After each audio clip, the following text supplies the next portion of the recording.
तो आज हमारी क्लास वही लोक संत चल रहे थे हमारे, और लोक संत के अंदर हम आज पढ़ेंगे। दो लोक संत अब करने का मन है। एक तो है निम्बकाचार्य, निम्बा निम्बका निम्बार्काचार्य, और दूसरा अपन करेंगे वल्लभ संप्रदाय।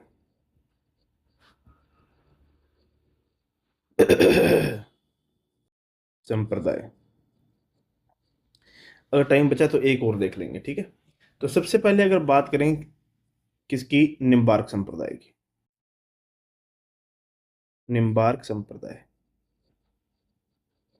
देखो निम्बार्क संप्रदाय की अगर बात करें तो इसके बहुत सारे नाम हैं, अलग अलग नामों से इसको जाना जाता है। जैसे इस संप्रदाय को द्वैत मत कहते हैं। द्वैत मत मतलब इसके दो मत हैं। दूसरा मत, इसको परशुराम संप्रदाय कहते हैं, परशुराम संप्रदाय। तीसरा, इसको हंस संप्रदाय कहते हैं। हंस संप्रदाय क्यों कहते हैं भाई?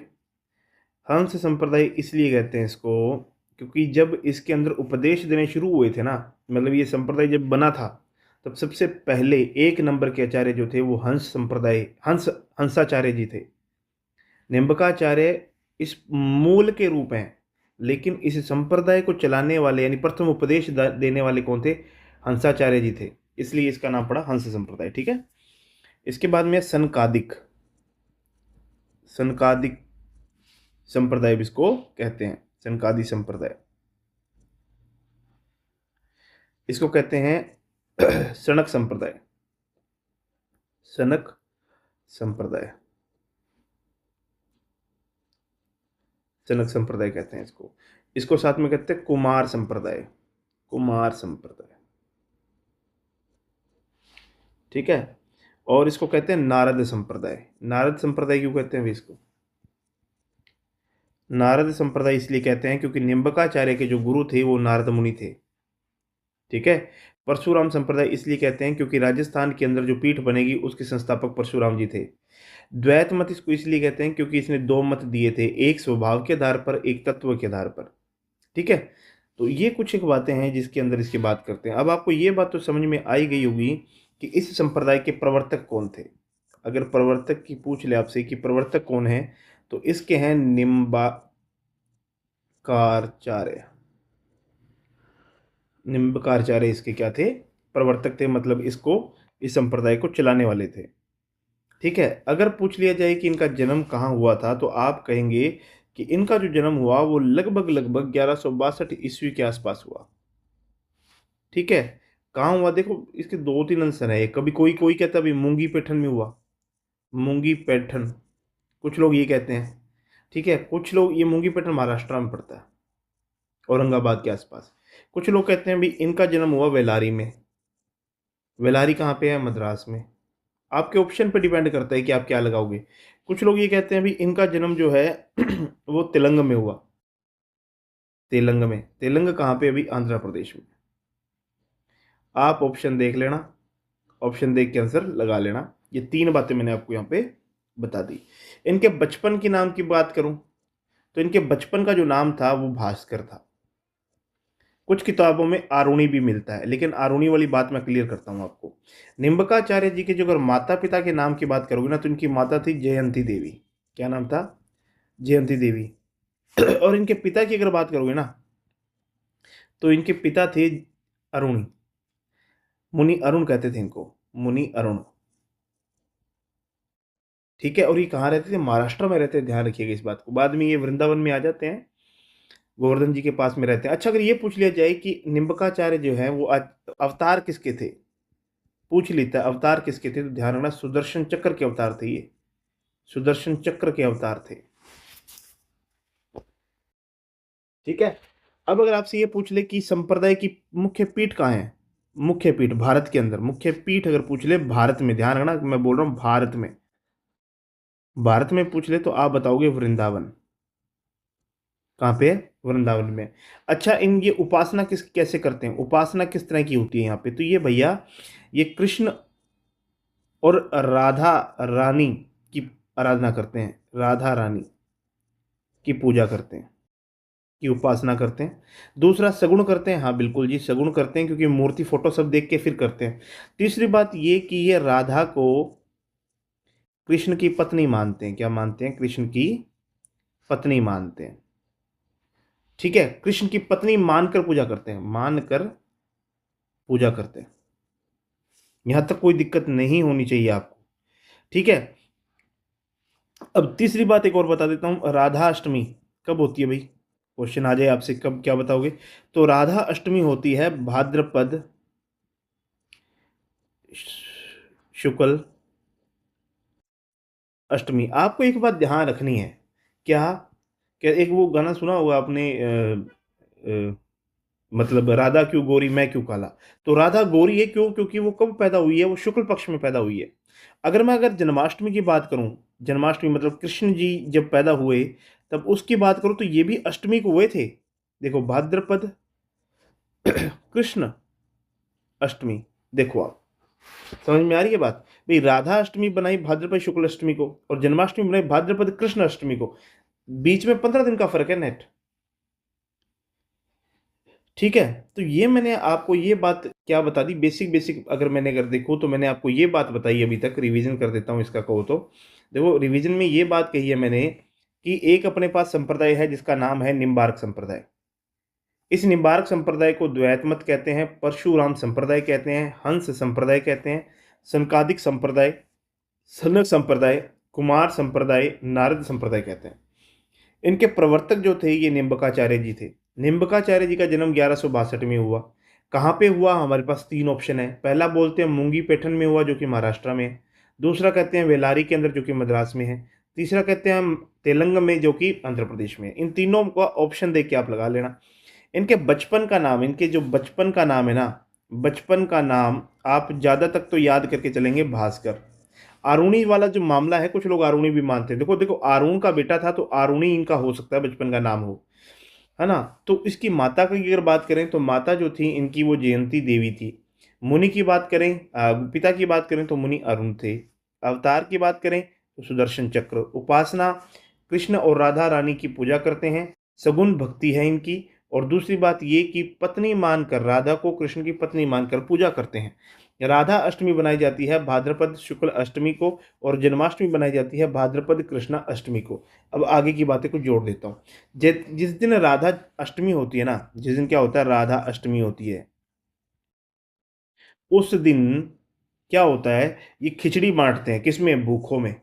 जो भूखे लोग होते हैं, भूखों को खिचड़ी बांटी जाती है। यहाँ पे खिचड़ी का डिस्ट्रीब्यूशन होता है, बांटी जाती है।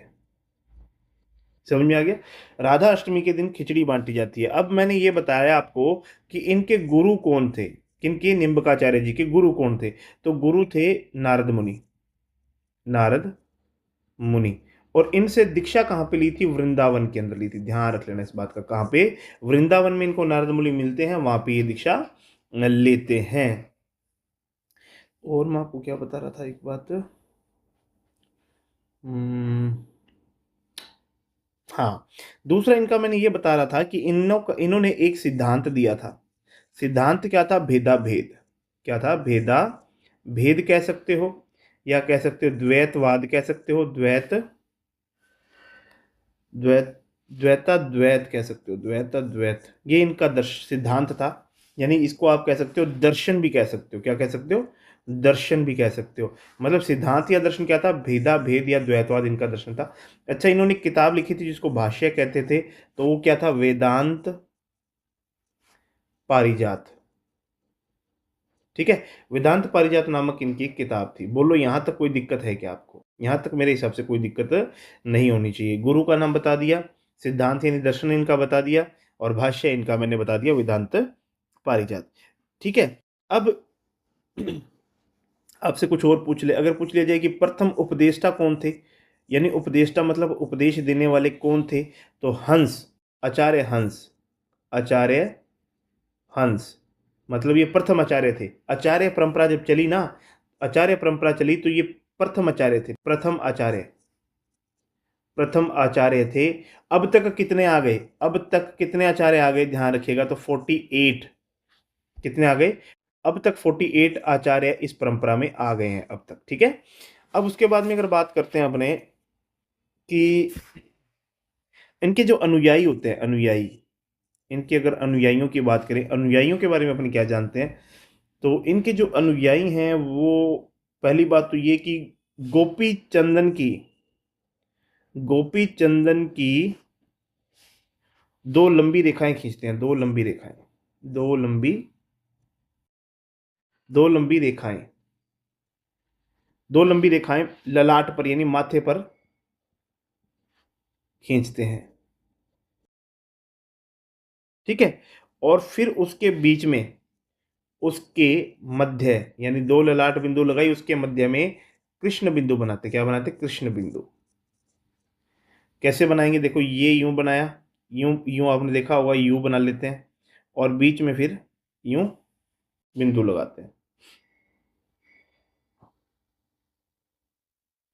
ठीक है। और इनकी मैंने पीठ आपको बता दी। अब मारवाड़ के अंदर इस संप्रदाय को क्या कहते हैं? मारवाड़ के अंदर इस संप्रदाय को कहते हैं नीमावत। क्या कहते हैं? नीमावत संप्रदाय। इस संप्रदाय को मारवाड़ में क्या कहा जाता है? नीमावत संप्रदाय कहा जाता है, ठीक है। ये तो मैंने जो भी आपको बताई, ये उत्तरी भारत के बारे में बात बता दी। देखो, मैं आपको एक बात बता देता हूँ, सुन लो मेरी बात। इनका जो जन्म हुआ ना, वो हुआ दक्षिण भारत के अंदर। निम्बकाचार्य का दक्षिण भारत में जन्म हुआ, ठीक है।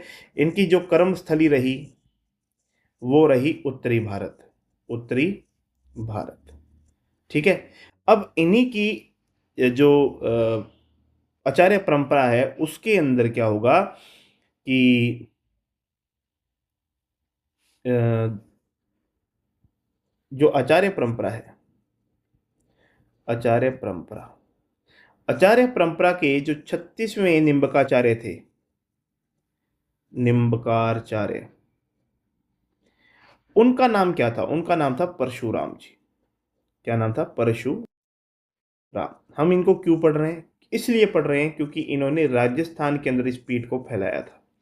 इन्होंने राजस्थान के अंदर इस संप्रदाय की पीठ की स्थापना की थी, पीठ की स्थापना की थी, ठीक है, परशुराम जी ने। अच्छा, अगर इनके जन्म की बात करें, परशुराम जी क्या उत्तरी भारत में कहाँ जन्मे थे? तो देखो, इनका जो जन्म हुआ ना, इनका जन्म हुआ था ठिकरिया गांव में। कहाँ? ठिकरिया गांव। ठिकरिया गांव कहाँ पे है? सीकर में पड़ता है। ठिकरिया गांव, सीकर में इनका जन्म हुआ था। और ये जाति से क्या थे? गौड़ ब्राह्मण थे, गौड़ ब्राह्मण थे, ठीक है। और उसके बाद में अगर बात करें अपने, तो ठीक है, इनके गुरु कौन थे? इनके गुरु का नाम था हरिव्यास, हरिव्यास देव, ठीक है। अब इन्होंने, परशुराम जी ने इस पीठ की स्थापना कहाँ की? तो पीठ की स्थापना हुई थी सलेमाबाद में। सलेमाबाद, सलेमाबाद कहाँ पड़ता है? तो किशनगढ़ नाम सुना होगा, अजमेर के पास में। तो वहां पे इसकी स्थापना की। किस नदी के किनारे? तो रूपनगढ़ नदी के किनारे, रूपनगढ़ नदी के किनारे, के किनारे इसकी क्या की गई थी? स्थापना की गई थी। किसकी? इस पीठ की।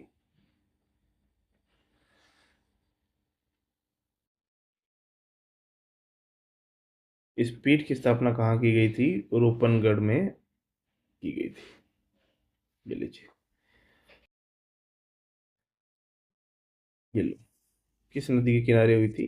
तो इस पीठ की स्थापना सलेमाबाद, किशनगढ़, रूपनगढ़ नदी के किनारे इसकी जो है वो स्थापना की गई थी। ये कहाँ पे है? तो याद करना, अजमेर में है, भूल मत जाना, अजमेर में है रूपनगढ़, ठीक है। रूपनगढ़ नदी कहाँ है? अजमेर के अंदर है। किसने की थी? परशुराम आचार्य जी ने की थी। यहाँ पे कृष्ण राधा की युगल स्वरूप में पूजा होती है, ध्यान रखिएगा, युगल स्वरूप में पूजा की जाती है, युगल स्वरूप में उपासना। बाकी नियम वही है, वही पत्नी मानकर और वैसे पूजा करते, युगल स्वरूप में ही पूजा जो है इनकी की जाती है। जो एक परशुराम जी का ग्रंथ था इनका, एक, उस ग्रंथ का नाम क्या था? परशुराम सागर। क्या नाम? परशुराम सागर। ये इनके ग्रंथ का नाम था, परशुराम जी ने लिखा था, ये परशुराम रचित। ठीक है। इसकी भाषा की बात करें तो राजस्थानी मिश्रित हिंदी थी। क्या? राजस्थानी मिश्रित हिंदी। ये जो इन्होंने बुक लिखी थी जिसका नाम था परशुराम सागर, ये परशुराम जी ने लिखी थी, और ये कैसी थी? राजस्थानी मिश्रित हिंदी की में भी ये लिखी गई थी। ठीक है। उसके बाद में एक अ, और तो सब कुछ आ गया मेरे को लगता है ना। एक चीज और देखना, एक अचिंत्य अचिंत्य भेदा भेद भेदा भेद भेदा भेदवाद। कभी कभी इसका संबंध पूछ लेता है कि संप्रदाय का सबका संबंध जो है ना, का संबंध निम्बार्क संप्रदाय से, निम्बार्क संप्रदाय से। उसके बाद में आपको दो और बताता हूं मैं इसमें संप्रदाय। एक तो है राधा वल्लभ संप्रदाय, राधा वल्लभ संप्रदाय। ये संप्रदाय की जो स्थापना की थी ना, इसकी जो स्थापना हुई थी, वो स्थापना की थी गोस्वामी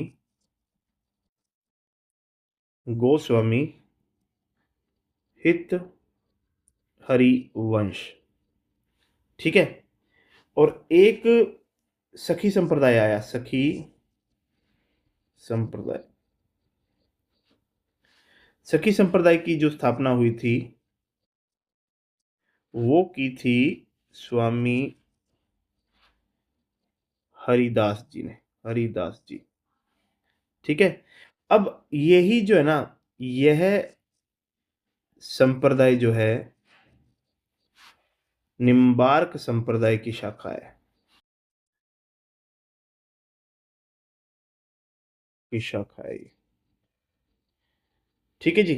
तो ये आपका, मेरे हिसाब से मैंने लगभग लगभग इसमें सारा बता दिया आपको कि किस तरह से ये संप्रदाय था। अब अगले संप्रदाय की बात करते हैं। अब हमारे पास में दूसरे जो हमारे आज के दूसरे हैं, वल्लभ संप्रदाय। वल्लभ संप्रदाय। अब वल्लभ संप्रदाय को हम क्या कहते हैं? हम इसे पुष्टि मार्गी कहते हैं। क्या कहते हैं? पुष्टि मार्गी संप्रदाय। पुष्टि मार्गी संप्रदाय इनको कहा जाता है। ठीक है। अब देखिए, इस संप्रदाय के जो प्रवर्तक थे वो कौन थे? प्रवर्तक थे वल्लभाचार्य जी, वल्लभाचार्य। संप्रदाय वल्लभाचार्य, इनका जो जन्म था वो कहते हैं वाराणसी में हुआ। वाराणसी में इनका जन्म हुआ। और कहाँ हुआ? वही तेलंग ब्राह्मण के,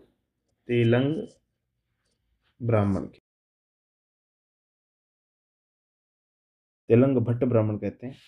अगर इनके भाष्य की बात करें, इन्होंने कौन सा भाष्य लिखा? तो इन्होंने भाष्य यानी ग्रंथ लिखा था अणु भाष्य। अणु अणु भाष्य इनका ग्रंथ था। इनका दर्शन इनका दर्शन सबसे अलग था, शुद्ध दर्शन था। शुद्धाद्वैत इनको कहा गया। शुद्धाद्वैत इनका एक दर्शन था। तो वल्लभ संप्रदाय की अगर बात करें तो वल्लभ संप्रदाय को पुष्टि संप्रदाय कहते हैं। प्रवर्तक इनके वल्लभाचार्य जी थे जो वाराणसी में थे।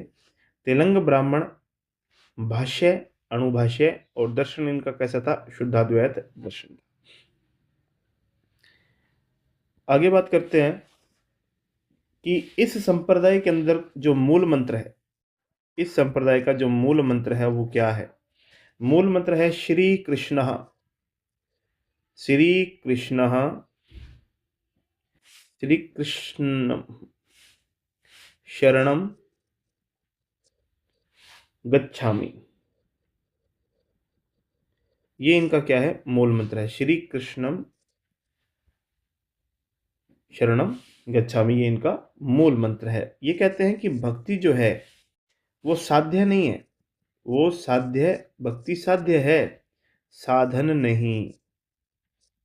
इनकी मूल भाव ये हैं कि भक्ति जो है ना वो साध्य है, क्या है? साधन नहीं है, लक्ष्य है। अब आगे अगर बात करें, थोड़ी सी पुरानी बात कर लेते हैं कि आपको पता हो कि औरंगजेब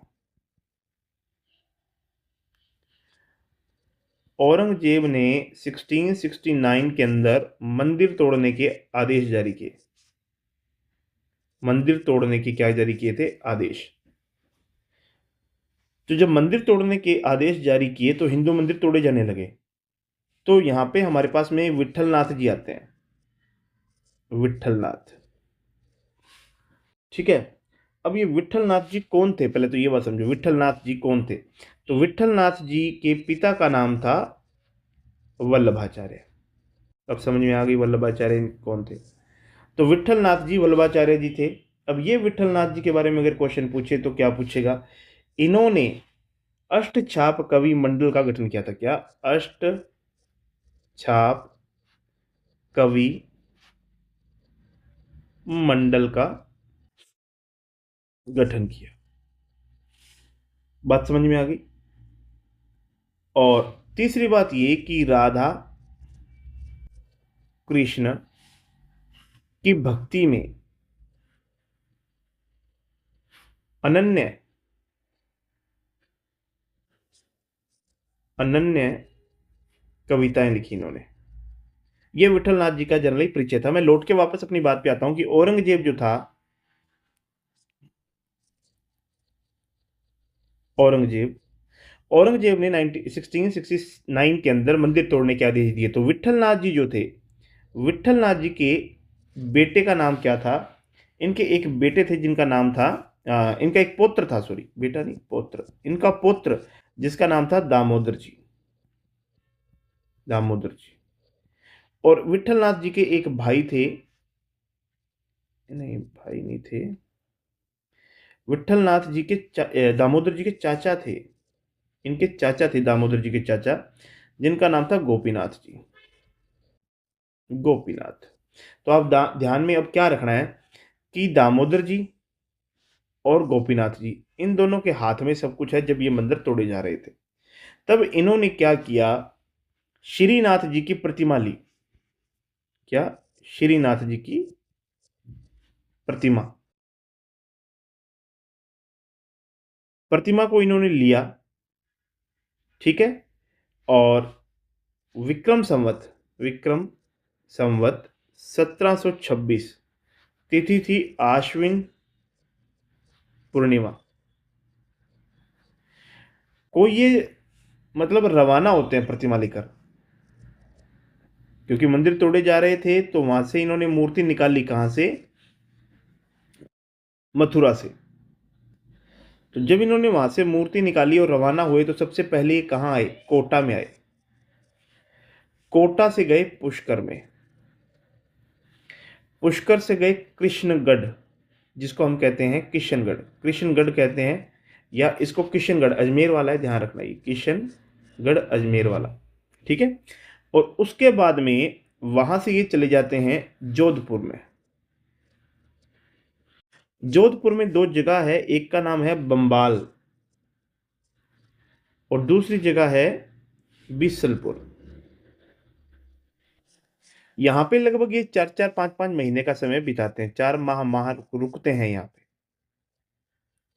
उसके बाद में जो दामोदर के चाचा यानी गोपीनाथ जी हैं, गोपीनाथ, वो बातचीत करते हैं किसके साथ में? महाराणा राज सिंह के साथ में। महाराणा राज सिंह के साथ। ये कहाँ के शासक थे? मेवाड़ के शासक थे। ये बताते हैं अभी ऐसे ऐसे करके ये बात है, औरंगजेब ने मंदिर तोड़ दिए और हम वहाँ से श्रीनाथ जी की प्रतिमा जो है वो लेके आ गए हैं। और हम ये चाहते हैं कि आप इनकी जो प्रतिमा है इनको सुरक्षित रखें और इनकी स्थापना करें। तो राज सिंह जी जो हैं, ये उनको ये बात कहते हैं कि चलो ठीक है, आप इस प्रतिमा को मेवाड़ ले आओ और अपन इनको क्या करते हैं, मतलब स्थान बताते हैं। तो 2 वर्ष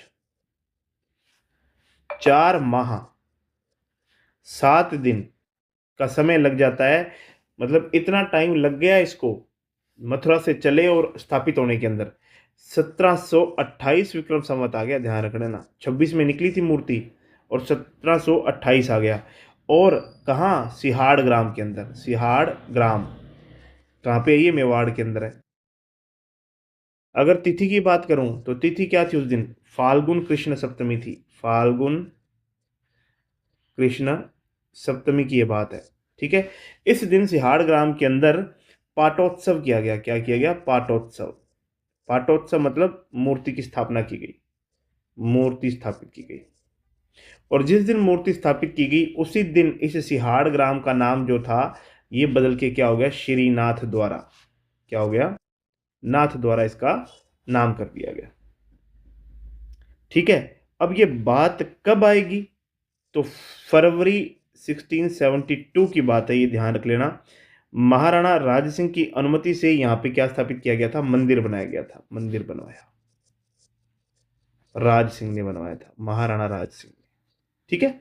तो अगर आपसे पूछ लिया जाए कि नाथ द्वारा में प्रतिमा कब स्थापित की गई, तो फरवरी 1972 में की गई। डिटेल पूछेगा तो दे देना, आप, कोई दिक्कत नहीं है, ये आपको सामने है सारी बात, इसके अंदर आप दे देना। मंदिर बनाया गया था इस समय। अब इसके इस पूरे संप्रदाय के अंदर कुछ एक हम यूज करते हैं, क्या कुछ वर्ड्स यूज करते हैं। जैसे मंदिर है तो मंदिर को इस संप्रदाय में कहा जाता है हवेली। क्योंकि क्या था कि उस समय मंदिर तो थे नहीं मेवाड़ के अंदर। अगर मंदिर बनाते तो औरंगजेब आ जाता। तो इन्होंने क्या किया? हवेलियां बनी हुई थी, तो उन्हीं हवेलियों के अंदर इनको मतलब बिठाया था। तो इसलिए मंदिर को क्या कहा? हवेली कहा।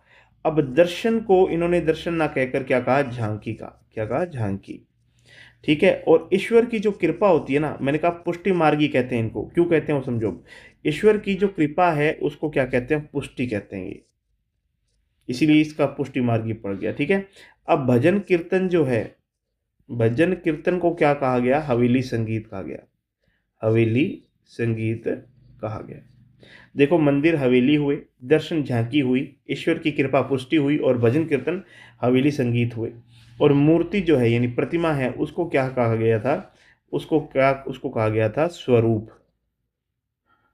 स्वरूप। ठीक है। ये कुछ बातें थी।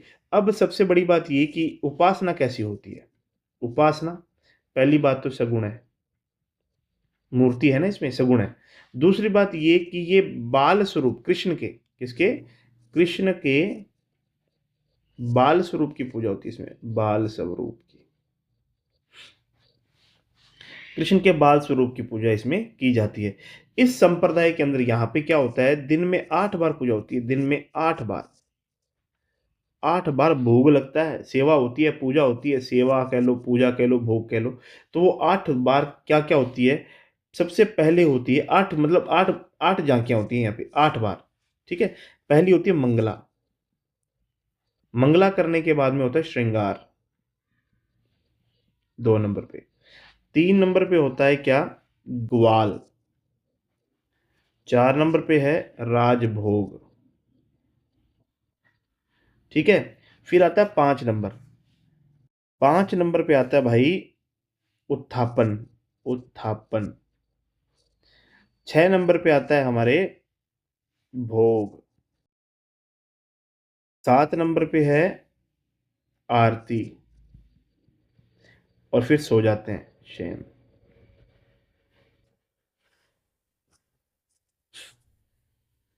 तो समझ गए, मंगला उठाओ, फिर श्रृंगार करो, फिर ग्वाल, फिर राजभोग, फिर उत्थापन, भोग, आरती, शयन। मंगला, मंगल भवन मंगलहारी, सबसे पहले उठते हैं मंगला।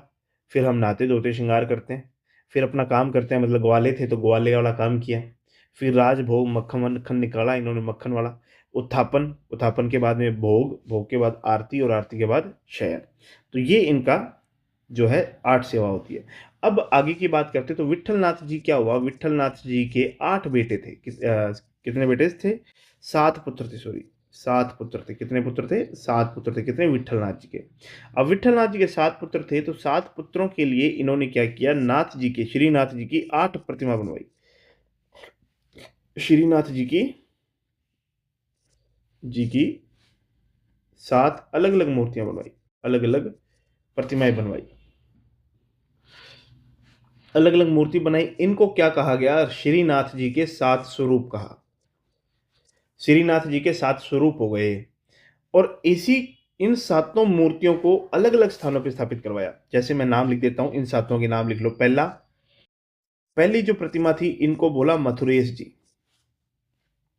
मथुरेश जी कह दो या मथुराधीश कह दो, मथुराधीश।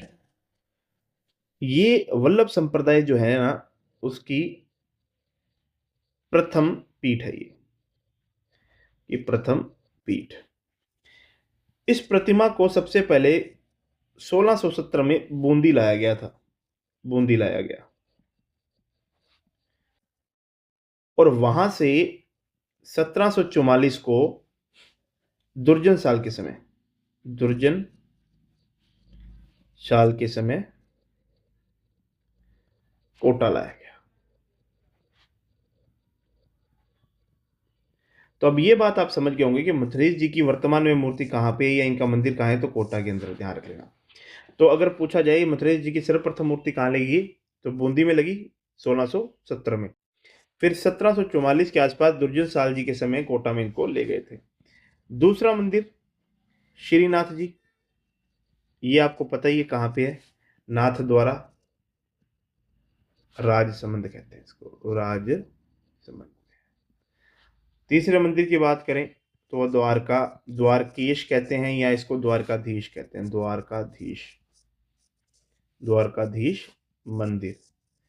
ये मंदिर भी हमारा राजसमंद में है, कांकरोली में, कांकरोली। तो कांकरोली के बारे में जानते हो आप, यहाँ पे टायर ट्यूब का बहुत बड़ा बिजनेस होता है, ध्यान रखना। तो ये भी कहाँ है, राजसमंद में है। चौथा,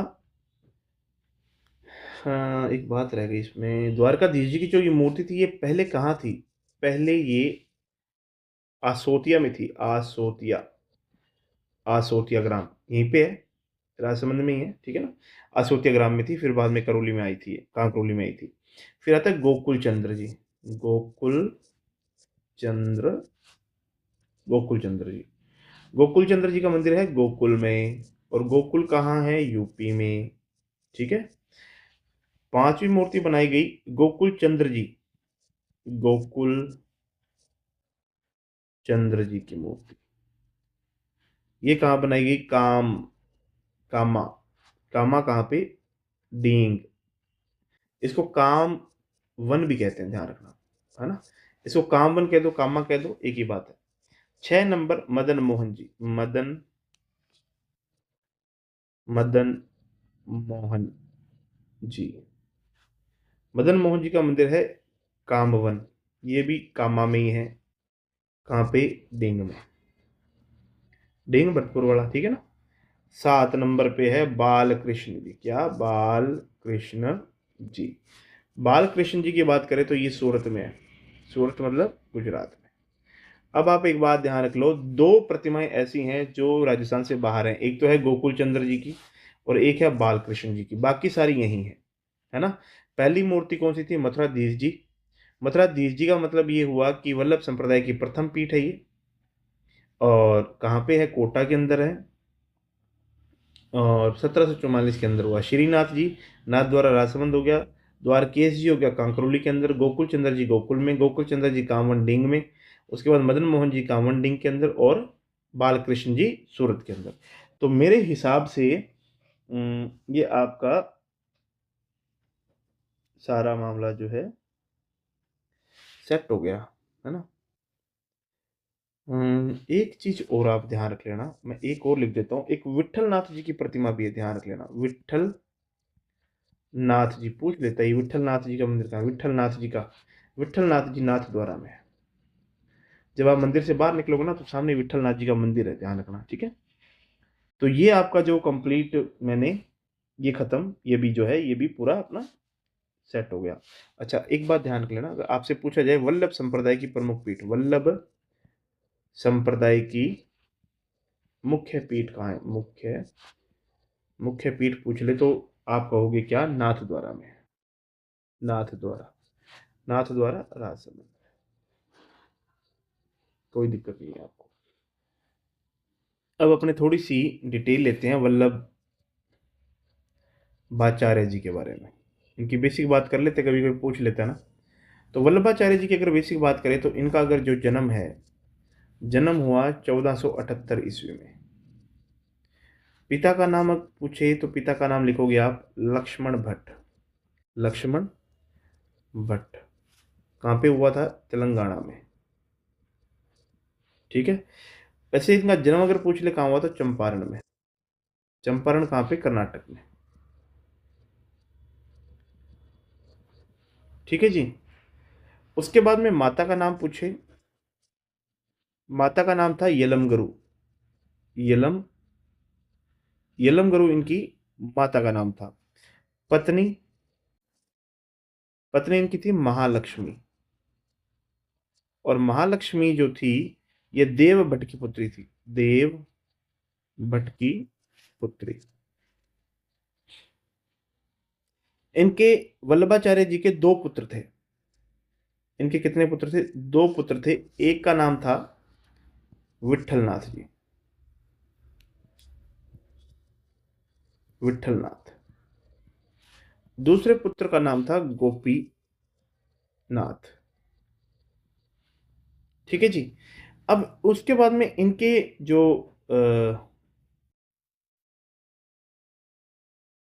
विठलनाथ जी जो थे, इन्होंने क्या शुरू किया था? अष्ट छाप कवि मंडली। अष्ट छाप कवि मंडली। मंडल। अभी कभी कभी नाम पूछा जाता है इस मंडल में कौन कौन था, 8 कवि कौन थे, तो मैं कोशिश करता हूँ नाम बताता हूँ आपको। एक नंबर पे सूरदास। दूसरे थे परमानंद। परमानंद दास। तीसरे नंबर के हैं कृष्णदास। चौथे हैं कुंभन दास। कुंभन दास। पांचवें, इसको तो ऐसे नहीं, यहां लिखता हूं पांचवें। पांचवें लिखिए आप नंददास। छठे हैं चतुर्भुज दास। चतुर्भुज दास। सातवें गोविंद दास।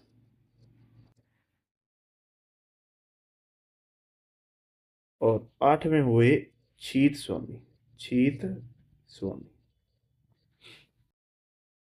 अब समझना बात को कि ये ऊपर के जो चार मैंने लिखवाए हैं ना, ये ऊपर के चार जो हैं, ये वल्लभाचार्य जो थे, के शिष्य थे ये।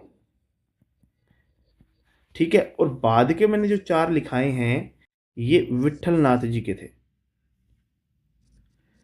ये विठलनाथ के शिष्य थे।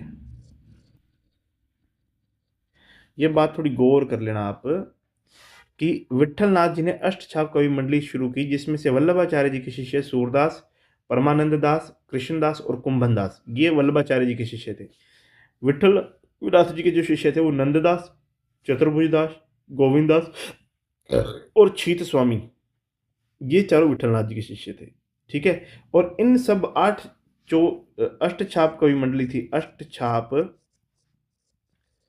कवि कवि जो थे, ये कवियों का केंद्र पूछ ले, क्या केंद्र पूछ लेना का केंद्र क्या था, तो ये केंद्र जो था ये नाथ द्वारा था, क्योंकि यहीं पे संगीत वंगीत सब यहीं होता था। ठीक है। अब विठलनाथ जी को एक पदवी मिली। विठलनाथ जी को विठलनाथ को एक पदवी मिली हुई थी, उसका नाम था गुसाई। गुसाई नाम की क्या मिली हुई थी? पदवी मिली हुई थी। तब से ये संत जो हैं, ये क्या कहलाए गए? तो संतों को क्या कहा गया? संतों को गुसाई कहा गया। संतों को गुसाई कहा गया। फिर उसके बाद में बात करते हैं अपने वल्लभाचार्य जी के बारे में। बात चल रही थी, बात अपनी कहीं पहुंच जाती है। तो वल्लभाचार्य जी जो थे, वल्लभाचार्य वल्लभाचार्य जी की मृत्यु कहाँ हुई? तो इनकी मृत्यु हुई थी काशी के अंदर। काशी में कब? विक्रम संवत 1587। कहते हैं कि वल्लभाचार्य जी जो हैं, ये एक बार राजस्थान आए थे। एक बार राजस्थान आए थे। और राजस्थान में कहाँ आए थे? पुष्कर में आए थे। और इनके अनुयायियों ने वहां पे वल्लभ घाट बनाया था। क्या बनाया था? वल्लभ घाट बनाया।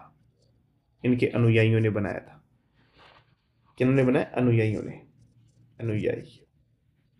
ठीक है। पुष्कर में आए थे पहली बार ये। और वल्लभ घाट का निर्माण किया था। कहते हैं कि इनकी वल्लभाचार्य जी की ना 80 बैठक थी, 80 या 84 बैठकें थी शायद, कोई बंद देख लेंगे, 80 या 84 बैठकें थी। तो उन बैठकों में पुष्कर एक बैठक थी, ध्यान रखना, शामिल, 80 बैठकों में शामिल था पुष्कर भी, ध्यान रखना इस बात का, ठीक है। और वल्लभाचार्य जी को अगर पूछ ले महाप्रभु की, इनको महाप्रभु की संज्ञा प्राप्त थी, महाप्रभु, महाप्रभु की जो संज्ञा दी थी वो वह वल्लभाचार्य जी को, इसको वल्लभाचार्य जी को कृष्ण देव राय ने दी थी, कृष्ण देव राय ने दी थी, ध्यान रखते हैं ये बात, ठीक है ना। संज्ञा कृष्ण देव राय ने थी, कृष्ण देव राय ने दी थी। अब इनकी जो प्रधान पीठ है नाथद्वारा में, और ये किशनगढ़ रह के गए थे, मैंने आपको बताया था। तो किशनगढ़ के एक शासक थे जिनका नाम था सावंत, क्या नाम था, शासक सावंत, सावंत सिंह। और सावंत सिंह ने अपना नाम किया था नागरीदास, ठीक है। कहते हैं कि ये इस संप्रदाय, इससे बहुत ज्यादा प्रभावित थे, संप्रदाय से प्रभावित हुए। राजपाट छोड़ा इन्होंने, राजपाट छोड़ दिया था,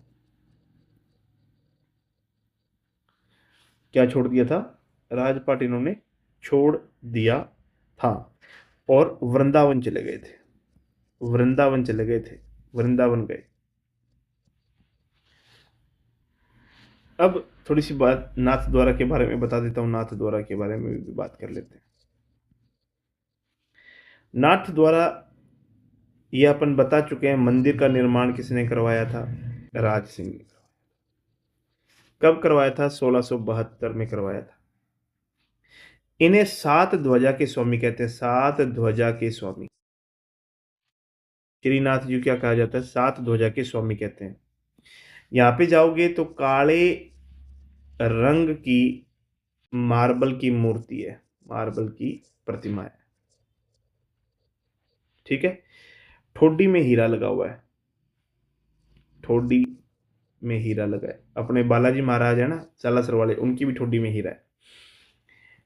नाथ द्वारा के अंदर अन्नकूट महोत्सव होता है, अन्नकूट महोत्सव, बड़ा फेमस महोत्सव है भाई, ये ध्यान रख लेना, प्रसिद्ध है यहाँ का,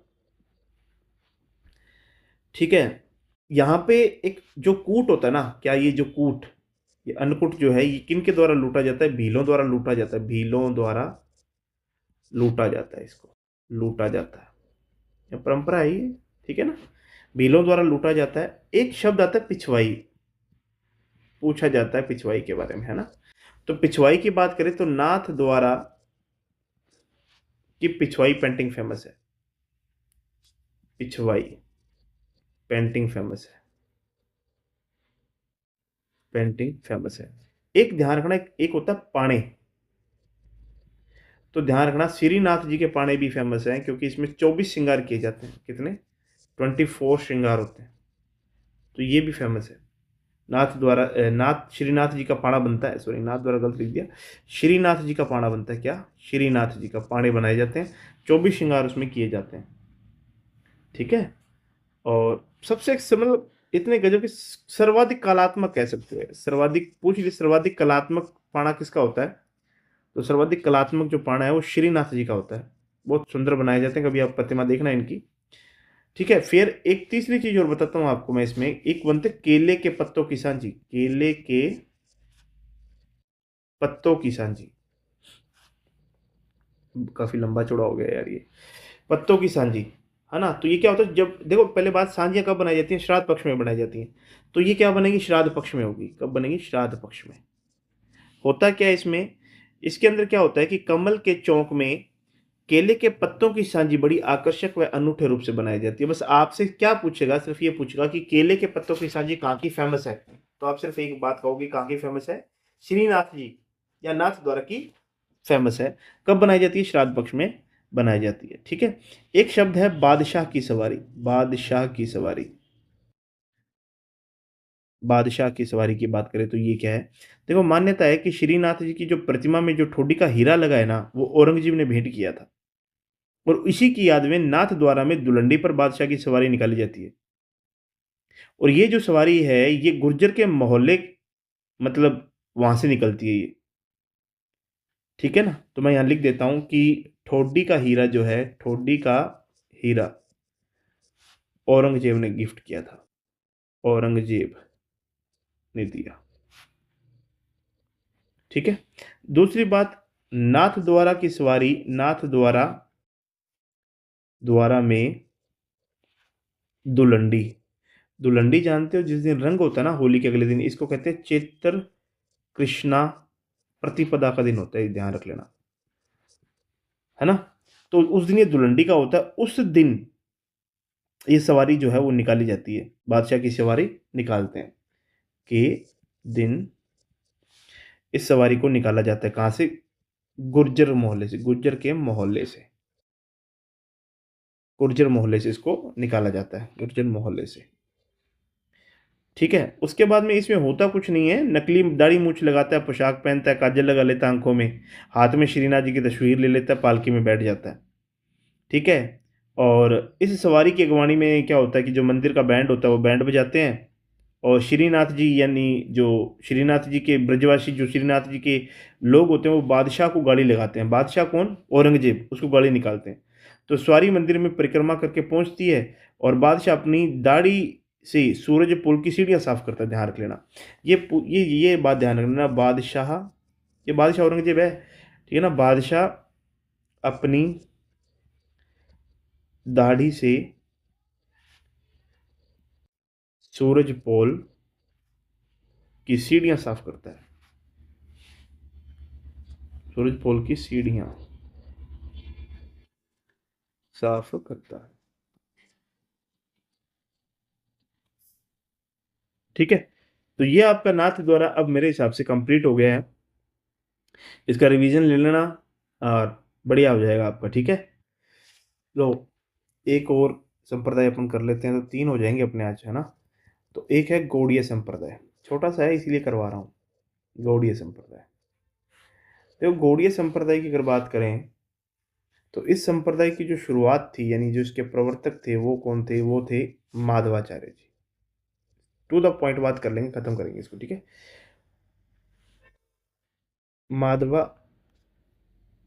माधवाचार्य, ठीक है?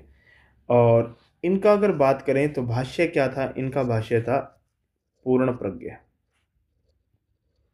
ठीक है? इनके जो शिष्य थे वो थे गौड़ स्वामी, उन्होंने इसका प्रचार किया इसका, ठीक है? और इसी कारण ये क्या कहलाया? गौड़ीय संप्रदाय कहलाया, गौड़ीय संप्रदाय कहलाया। हालांकि मैं इस बात से सहमत नहीं हूँ, मैं इसका आपको एक चीज़ और बताता हूँ। एक्चुअल में क्या हुआ कि अ, गौरांग महाप्रभु, गौरांग महाप्रभु, गौरांग महाप्रभु जो थे उन्होंने बंगाल के अंदर इसको शुरू किया था, और बंगाल में उस समय एक जिला था जिसको कहते थे गौड़ क्षेत्र, और गौड़ क्षेत्र में पनपने के कारण इसको गौड़ीय कहा गया था, ठीक है ना? बाकी ठीक है, जैसा बुक्स में लिखा है मैं आपको बता रहा हूँ, पर ये इसकी एक्चुअलिटी ये है कि गौड़ क्षेत्र बंगाल से आया था इसलिए इसको गौड़ीय संप्रदाय कहा गया था।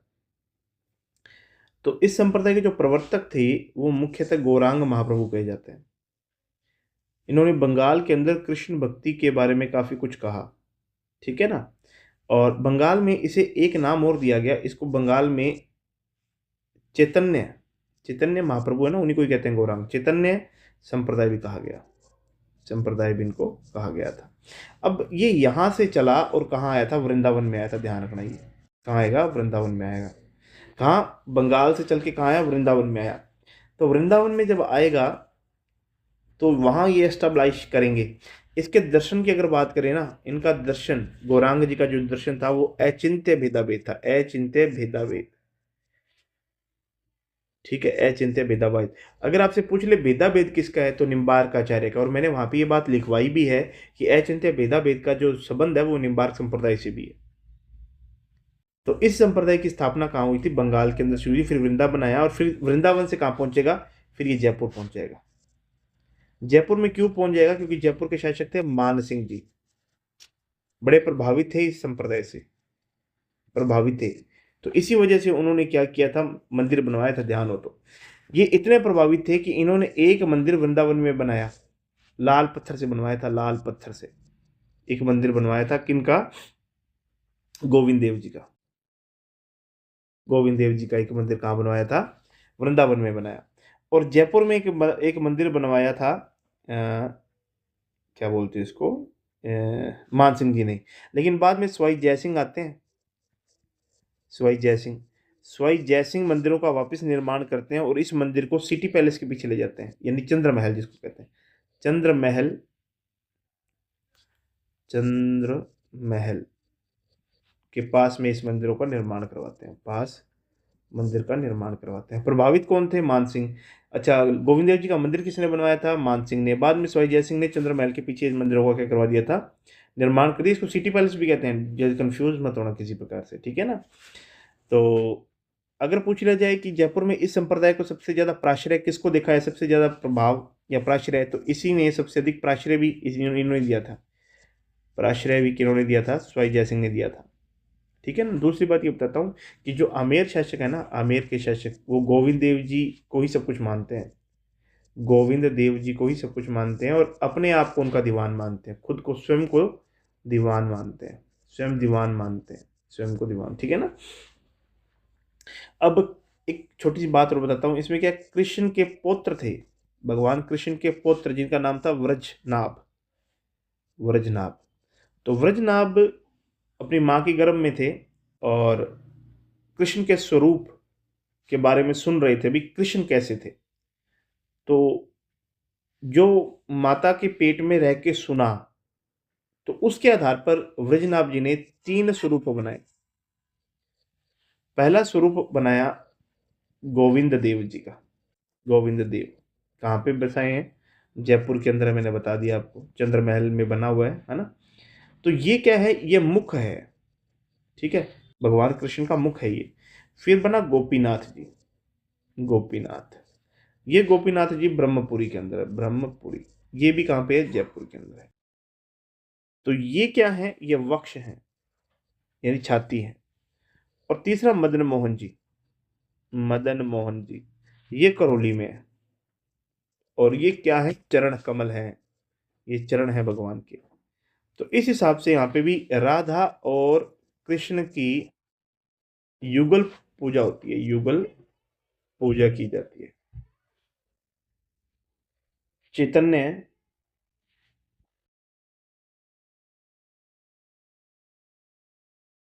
चरितमृत ये लिखा था कृतिवास।